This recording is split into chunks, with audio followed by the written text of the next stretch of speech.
ষষ্ঠ শ্ৰেণীৰ অসমীয়া বিষয়ৰ 4 নম্বৰ অডিঅ'টো লৈ মই পুনৰ তোমালোকৰ মাজলৈ আহিছোঁ। ছাত্ৰ ছাত্ৰীসকল, আমি ইয়াৰ আগৰ অডিঅ'টোত লোকমান্য বাল গংগাধৰ তিলক দেৱৰ বিষয়ে আলোচনা কৰিছিলোঁ। সেইদিনা পাঠটো অসম্পূৰ্ণ হৈ থাকিল। মই সেইদিনা য'ৰ পৰা এৰিছিলোঁ পুনৰ তাৰ পৰা আৰম্ভ কৰিব খুজিছোঁ। তোমালোকে কিতাপখন মেলি লৈছানে বাৰু? কিতাপখন মেলি পাঠটো উলিয়াই লোৱা। আমি যোৱাবাৰ আলোচনা কৰিছিলোঁ যে তেখেতে কি কৰিছিলে, মাহৰ আত্মা আৰু কেশৰী নামৰ দুখন কাকতৰ সম্পাদনা কৰিছিল আৰু সেই কাকত দুখনত ইংৰাজ চৰকাৰৰ বিৰুদ্ধে তেওঁ বিভিন্ন কথা লিখিছিল আৰু সেইবিলাক পঢ়ি পেলাই সাধাৰণ মানুহবিলাকৰ মনত কি হৈছিলে, জাতীয় জাগৰণৰ চেতনা জাগি উঠিছিলে। তাৰপিছত তিলকে জাতীয় কংগ্ৰেছত যোগ দিলে আৰু এই জাতীয় কংগ্ৰেছৰ লক্ষ্য আছিল স্বৰাজ লাভ। তিলকে জাতীয় সংগঠনৰো চেষ্টা চলালে আৰু সেইকাৰণে তেখেতে কি কৰিলে, গাঁৱে ভূঞে গৈ পেলাই সভা সমিতি পাতি তাত বক্তৃতা দিবলৈ ধৰিলে আৰু তিলকৰ কামত সেই তেনেধৰণৰ কামবিলাকত ইংৰাজ চৰকাৰ অসন্তুষ্ট হ'ল। ৰুষ্টম হ'ল মানে অসন্তুষ্ট হ'ল। কাৰাবৰণ কৰিব লগাত পৰিল। কাৰাবৰণ মানে তেখেতে জেল খাটিবলগীয়া হ'ল। এবাৰ তেখেত কি হৈছিল তেখেতৰ ব্ৰহ্মদেশৰ মানদালয় নামৰ জেলখনতো তেখেত থাকিবলগীয়া হৈছিল। এই যে জেলত থকাৰ সময়খিনিতে তেখেতে কেইবাখনো মূল্যৱান কিতাপ লিখিছিলে। তাৰ ভিতৰতে মাৰাঠী ভাষাত তেখেতে গীতাৰ ৰহস্য নামৰ এখন কিতাপ লিখিছিলে আৰু সেই কিতাপখনতে তেখেত কিমান পণ্ডিত ব্যক্তি আছিল, কিমান চোকা মানুহ আছিল, সেই তাৰ পৰিচয় পোৱা যায়। তিলক আছিল এজন বিদগ্ধ পণ্ডিত আৰু বিচক্ষণ ৰাজনীতিবিদ। তেওঁ আনৰ উপকাৰ কৰি আনন্দ পাইছিল। জাতিভেদ প্ৰথাত তিলকে গুৰুত্ব দিয়া নাছিল আৰু সেইকাৰণে তেখেত সকলোৰে শ্ৰদ্ধাৰ পাত্ৰ আছিল আৰু তেখেতক সেইকাৰণে লোকমান্য বুলি কোৱা হৈছিল। জাতিৰ পিতা বাপুজীয়েও তিলকৰ মানৱ সেৱাৰ ভূয়সী প্ৰশংসা কৰিছিল। খুব ভূয়সী মানে বহুত প্ৰশংসা কৰিছিল। 1920 চনৰ 1 আগষ্টত একলা বুলি আছে কিতাপখনত। একলা মানে পহিলা মানে প্ৰথম মানে 1 আগষ্ট মানে 1 তাৰিখে দেশপ্ৰেমী তিলকে নশ্বৰ দেহ ত্যাগ কৰে। দেশ আৰু জাতিৰ কাৰণে তেখেতে যিখিনি কৰি থৈ গ'ল তাৰ বাবে তেখেত চিৰস্মৰণীয় হৈ থাকিব। ছাত্ৰ ছাত্ৰীসকল, পাঠটো ইমানতে শেষ হৈছে। এতিয়া ভাবিছোঁ তোমালোকে বুজি পাইছা। যদি বুজি পোৱা নাই মোক পিছত তোমালোকে সুধিব পাৰিবা কিবা নুবুজাকৈ থাকিলে। তাৰপিছতে কিতাপত থকা প্ৰশ্নখিনিৰ উত্তৰসমূহ আলোচনা কৰিবলৈ আমি আগবাঢ়ি আহিছোঁ। এতিয়া মই তোমালোকক এইখিনিতে এটা কাম দিছোঁ আৰু কাম দিম পিছে, কিন্তু এটা কথা মই এতিয়া মনত পৰোঁতে তোমালোকক কৈ লৈছোঁ। গোটেই পাঠটোত যিমানবিলাক অসমীয়া শব্দ আছে সেই শব্দবিলাকত যিমানবোৰ যুক্তাক্ষৰ আছে সেই যুক্তাক্ষৰবোৰ ভাঙিবলৈ যত্ন কৰিবা। যুক্তাক্ষৰ থকাৰ প্ৰতিটো শব্দৰে, যুক্তাক্ষৰটো গোটেই শব্দটো বুলি কোৱা নাই দেই, যুক্তাক্ষৰটো ভাঙিবলৈ চেষ্টা কৰিবা। তাৰপিছত আমি এতিয়া আহিছোঁ কিতাপখনত থকা প্ৰশ্নসমূহলৈ। 1 নম্বৰ প্ৰশ্নটো আছিল, বাল গংগাধৰ তিলকে কিয় কাৰাবৰণ কৰিবলগীয়া হৈছিল? এই প্ৰশ্নটোৰ উত্তৰটো হ'ব, তেখেতে স্বৰাজ লাভৰ বিষয়ে বক্তৃতা দিছিল সেইকাৰণে। খ নম্বৰৰ 1 নম্বৰ, বাল গংগাধৰ তিলক আমাৰ দেশৰ কিহৰ নেতা আছিল? বাল গংগাধৰ তিলক আমাৰ দেশৰ স্বাধীনতা যুঁজৰ নেতা আছিল। বিদেশীৰ হাতৰ পৰা দেশক মুক্ত কৰিবলৈ তিলকে বীৰদৰ্পে কি বুলি কৈছিল? কোন কেইষাৰী বাক্য কৈছিল? উত্তৰটো কি হ'ব? তেখেতে কি বুলি কৈছিল? বিদেশীৰ হাতৰ পৰা দেশক মুক্ত কৰিবলৈ স্বৰাজ আমাৰ জন্মস্বত্ব, ই আমাৰ কাম্য। লালবাল পাল নামেৰে জনাজাত ব্যক্তি কেইগৰাকী? কোন কোন? লাল হ'ল লালা লাজপত ৰায়, বাল হ'ল বাল গংগাধৰ তিলক আৰু পাল হ'ল বিপিন চন্দ্ৰ পাল। 4 নম্বৰ, স্বদেশী আন্দোলনৰ উদ্দেশ্য কি আছিল? স্বদেশী আন্দোলনৰ উদ্দেশ্য আছিল বিদেশী বস্তু বৰ্জন কৰি স্বদেশী বস্তু ব্যৱহাৰ কৰা। তিলকে সম্পাদনা কৰা কাকত দুখনৰ নাম কি আছিল? তিলকে সম্পাদনা কৰা কাকত দুখনৰ এখনৰ নাম আছিল মাহৰাত্তা আৰু এখনৰ নাম আছিল কেশৰী। কাকত দুখনে জনগণৰ মনত কেনেকুৱা ভাৱ জগাই তুলিছিল? কাকত দুখনে জনগণৰ মনত জাতীয় জাগৰণৰ চেতনা জগাই তুলিছিল। তাৰপিছত ভুল শব্দটো কাটা, এইকেইটা তোমালোকে পাৰিবা। লাইনকেইটা কিতাপত আছে, পাৰিবা বুলি ভাবিছোঁ, তথাপি মই কৈ দিছোঁ বাৰু। তিলক ডেকান কলেজৰ ছাত্ৰ আছিল। 2, স্বদেশী আন্দোলনৰ উদ্দেশ্য আছিল বিদেশী বস্তু বৰ্জন কৰা। 3, মাহৰাত্তা আৰু কেশৰী সাপ্তাহিক কাকত আছিল। 4, তিলকৰ গীতা ৰহস্য গ্ৰন্থখন মাৰাঠী ভাষাত লিখা। ঘটো আছে যে তলৰ বাক্য কেইষাৰীৰ শব্দবোৰ ইফাল সিফাল হৈ আছে, পাঠৰ সহায় লৈ শব্দবোৰ সজাই বাক্য পূৰণ কৰা। 1টো আছে এজন বিচক্ষণ বিদগ্ধ ৰাজনীতিবিদ আৰু তিলক পণ্ডিত আছিল। লাইনটো কি হ'ব? তিলক এজন বিদগ্ধ পণ্ডিত আৰু বিচক্ষণ ৰাজনীতিবিদ আছিল। পন্থ গংগাধৰ আছিল নাম তিলকৰ দেউতাকৰ। তিলকৰ দেউতাকৰ নাম আছিল গংগাধৰ পন্থ। তিলকৰ চিন্তা আছিল সেয়ে কেনেকৈ বিদেশীৰ হাতৰ পৰা দেশক মুক্ত কৰিব পাৰি। বিদেশীৰ হাতৰ পৰা দেশক কেনেকৈ মুক্ত কৰিব পাৰি, সেয়ে আছিল তিলকৰ চিন্তা। বাল্য বিবাহ প্ৰচলনৰ বিৰোধিতা তিলকে কৰিলে। তিলকে বাল্য বিবাহ প্ৰচলনৰ বিৰোধিতা কৰিলে। এয়া আছিল কিতাপত থকা প্ৰশ্ন। মই তোমালোকক 2টা বেলেগ প্ৰশ্ন দিব খুজিছোঁ, তোমালোকে লিখি লোৱা। 1 নম্বৰ হ'ল চমুটোকা লিখা। ক, গংগাধৰ তিলক। খ, লালা লাজপত ৰায়। গ, বিপিন চন্দ্ৰ পাল। ঘ, দুৰ্গাশংকৰ দেৱশৰ্মা। ঙ, জাতীয় কংগ্ৰেছ। এতিয়া কথা এটা প্ৰথমতে কোৱা নহ'ল যে তোমালোকে অডিঅ'টো শুনিবলৈ লোৱাৰ প্ৰাক মুহূৰ্তত কিতাপখনৰ লগতে বহী আৰু কলমটো লৈ ল'বা। বুজিলানে? বহী আৰু কলমটো লগত লৈ ল'বা। তাৰপিছত আৰু এটা প্ৰশ্ন দিছোঁ, বাক্য ৰচনা কৰা।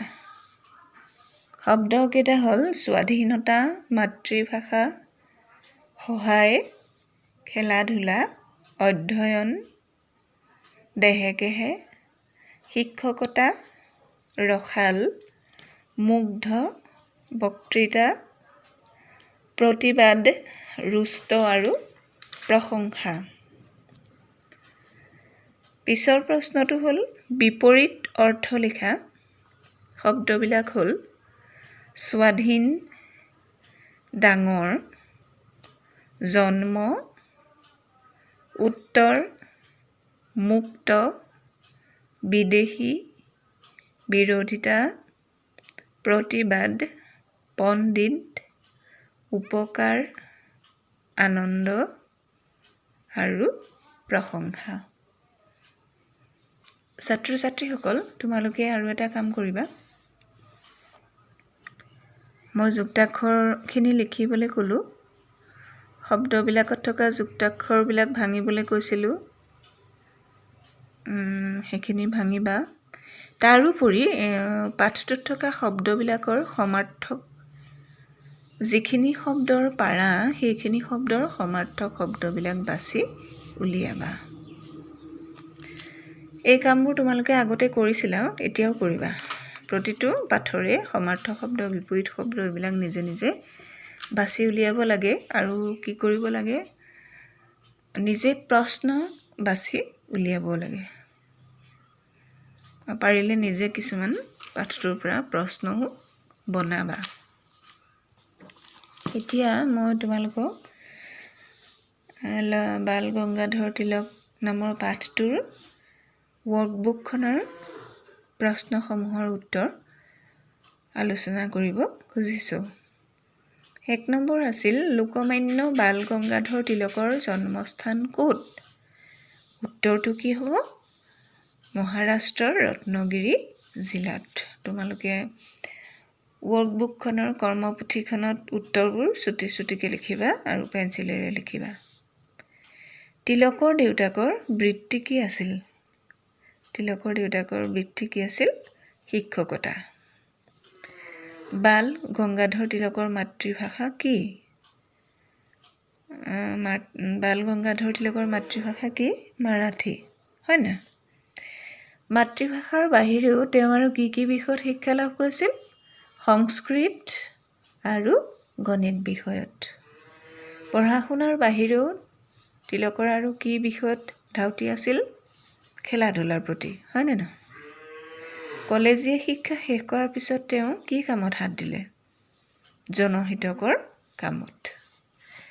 বাল গংগাধৰ তিলক, লালা লাজপত ৰায় আৰু বিপিন চন্দ্ৰ পাল স্বাধীনতা আন্দোলনৰ এই তিনিগৰাকী নেতা চমুকৈ কি নামেৰে পৰিচিত?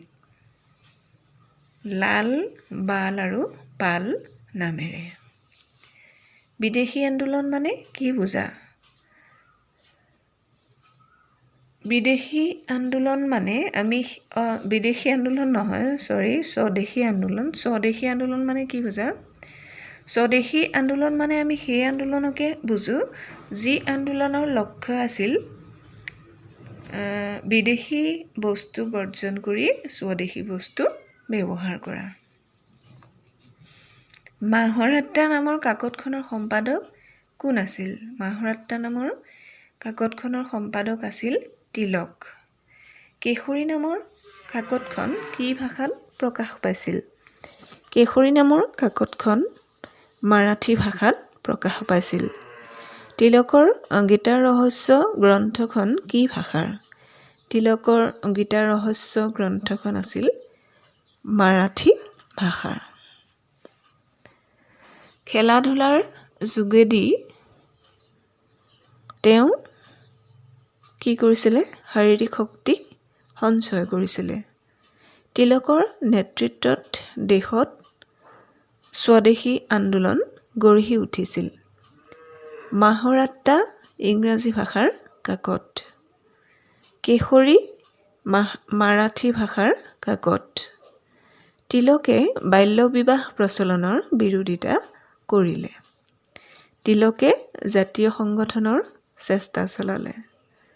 জাতিভেদ প্ৰথাত তেওঁ গুৰুত্ব নিদিছিল।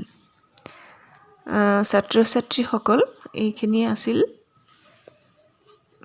লোকমান্য বাল গংগাধৰ তিলকৰ কৰ্মপুথিত থকা প্ৰশ্ন। মই উত্তৰসমূহ কৈ দিলোঁ।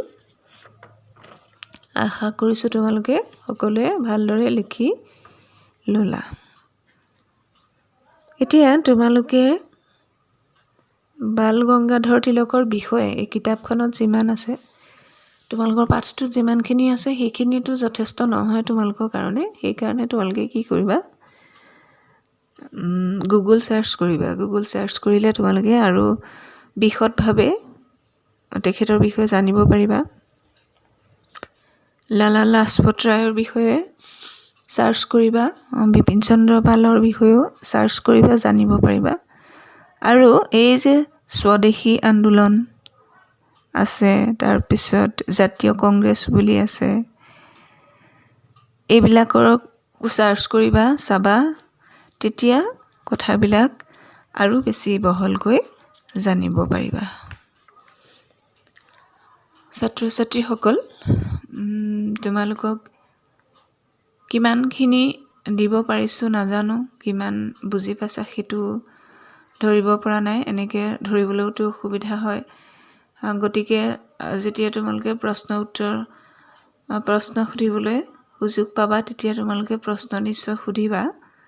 আৰু সেইকাৰণে তোমালোকৰ মনত উদয় হোৱা প্ৰশ্নসমূহ লিখি ৰাখিবা এতিয়াৰ পৰা। সকলোৱে মই ভাবিছোঁ ভালেই আছা আৰু ভালকৈ থাকিবা। যিখিনি পঢ়াইছোঁ ভালদৰে পঢ়িবা। অসমীয়া পাঠবোৰ চিঞৰি চিঞৰি ডাঙৰ ডাঙৰকৈ পঢ়িবা। যিটো শব্দ টান পোৱা সেই শব্দটো জোটাই জোটাই পঢ়িবা, তেতিয়া মনত থাকিব, মনত থকাত সুবিধা হ'ব। সদায় পঢ়িবা, চিঞৰি চিঞৰি পাঠটো সদায় পঢ়িবা। চিঞৰি মানে আকৌ বহুত আৰু দূৰলৈকে শুনাকৈ চিঞৰি পঢ়িবলৈ কোৱা নাই। ঘৰৰ যাতে ডাঙৰ মানুহখিনিয়ে তোমাৰ পঢ়াখিনি শুনি থাকে, সিমান ভলিউমতহে পঢ়িবলৈ কৈছোঁ, যাতে তোমাৰ ভুল হ'লে ডাঙৰসকলে শুধৰাই দিব পাৰে। সেইকাৰণে আনে শুনাকৈ ডাঙৰ ডাঙৰকৈ পঢ়িবা, সদায় পঢ়িবা। আৰু এই মই তোমালোকক যে মই কৈছিলোঁ পেৰেগ্ৰাফ লিখিবা বুলি, লিখিছানে বাৰু? মই লিখিছা বুলিয়ে ভাবিছোঁ। সকলোৱে পেৰেগ্ৰাফবোৰ লিখিবা, তাত থকা শব্দবিলাক মুখস্থ কৰিবা, বানানবোৰ জোটাই জোটাই পঢ়ি পঢ়ি মুখস্থ কৰিবা আৰু শব্দবিলাকৰ অৰ্থবিলাক জানিবলৈ চেষ্টা কৰিবা। প্ৰতিদিনে যদি তোমালোকে সেইটো কাম কৰা, তেতিয়াহ'লে তোমালোকৰ শব্দৰ ভঁৰাল, অসমীয়া শব্দৰ ভঁৰালটো বহুত চহকী হ'ব বুলি ভাবিছোঁ মই। গতিকে এইখিনি কাম কৰিবা। তাৰোপৰি তোমালোকে আলোচনী পঢ়িবা, অসমীয়া বাতৰি কাকত পঢ়িবা, অসমীয়া বিষয়ৰ কিতাপ পত্ৰবোৰ পঢ়িবা। সৰু সৰুকৈ ৰামায়ণ মহাভাৰতৰ কাহিনীবিলাক সৰু সৰু পুস্তিকা নিচিনাকৈ ওলাই, তেনেকুৱা কিতাপবিলাক পালেও পঢ়িবা। আৰু বিভিন্ন মহান ব্যক্তিসকলৰ জীৱনীবোৰ তোমালোকৰ কাৰণে অতি সৰু সৰু ভলিউমত লিখি উলিয়াইছে, তেনেকুৱাবোৰ কিতাপ পঢ়িবা। একে বহাতে পঢ়ি শেষ কৰিব পাৰিবা, আমনি নালাগে। গতিকে তেনেকুৱাবিলাক পঢ়িবা বুলি ভাবিছোঁ। যদি নপঢ়া, অধ্যয়ন নকৰা, তেনেহ'লে অসমীয়া বিষয়ৰ ওপৰত তোমালোকৰ জ্ঞান নাবাঢ়িব। তোমালোকৰ পাঠ্যপুথিত যিমানখিনি আছে সেইখিনি তোমালোকৰ কাৰণে যথেষ্ট কেতিয়াও নহয়। সেইকাৰণে এই বিষয়টোৰ গভীৰতালৈ যাবলৈ হ'লে অধ্যয়ন কৰিব লাগিব। আৰু মই ভাবিছোঁ তোমালোকে মোৰ কথা শুনিবা আৰু অধ্যয়ন কৰিবা। পুনৰ সকলোকে মই বহুত মৰম যাচিছোঁ আৰু আজিৰ কাৰণে ইমানতে সামৰিছোঁ। ধন্যবাদ।